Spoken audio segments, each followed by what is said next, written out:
ಕೆಲವರಿಗೆ ಅಶ್ಲೀಲ ವಿಡಿಯೋಗಳನ್ನು ವೀಕ್ಷಿಸುವುದೇ ದೊಡ್ಡ ಚಟವಾಗಿ ಬಿಟ್ಟಿರುತ್ತದೆ.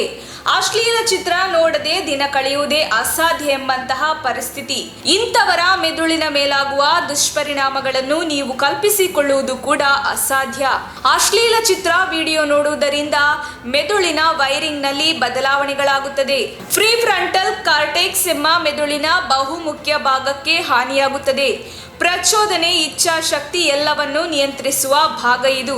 ನಿಯಮಿತವಾಗಿ ಅಶ್ಲೀಲ ವಿಡಿಯೋ ನೋಡುವ ಅಭ್ಯಾಸ ನಿಮ್ಮ ನಿರ್ಧಾರ ತೆಗೆದುಕೊಳ್ಳುವಿಕೆಯ ಮೇಲೆ ನಕಾರಾತ್ಮಕ ಪರಿಣಾಮ ಬೀರುತ್ತದೆ. ಈ ಅಭ್ಯಾಸವು ವ್ಯಕ್ತಿಯ ಮೆದುಳನ್ನು ಬಾಲಾಪರಾಧಿ ಸ್ಥಿತಿಗೆ ತರಬಹುದು. ಅಶ್ಲೀಲ ಸೈಟ್ಗಳು ವಯಸ್ಕ ವಿಡಿಯೋಗಳನ್ನು ನಿಮಗೆ ಸುಲಭವಾಗಿ ಲಭ್ಯವಾಗುವಂತೆ ಮಾಡುವ ಮೂಲಕ ಲೈಂಗಿಕ ತೃಪ್ತಿ ಮತ್ತು ಸಂತೃಪ್ತಿಯನ್ನು ನೀಡುವುದಾಗಿ ಭರವಸೆ ನೀಡುತ್ತದೆ. ಆದರೆ ಅದರ ಪರಿಣಾಮ ಮಾತ್ರ ತದ್ವಿರುದ್ಧವಾಗಿರುತ್ತದೆ.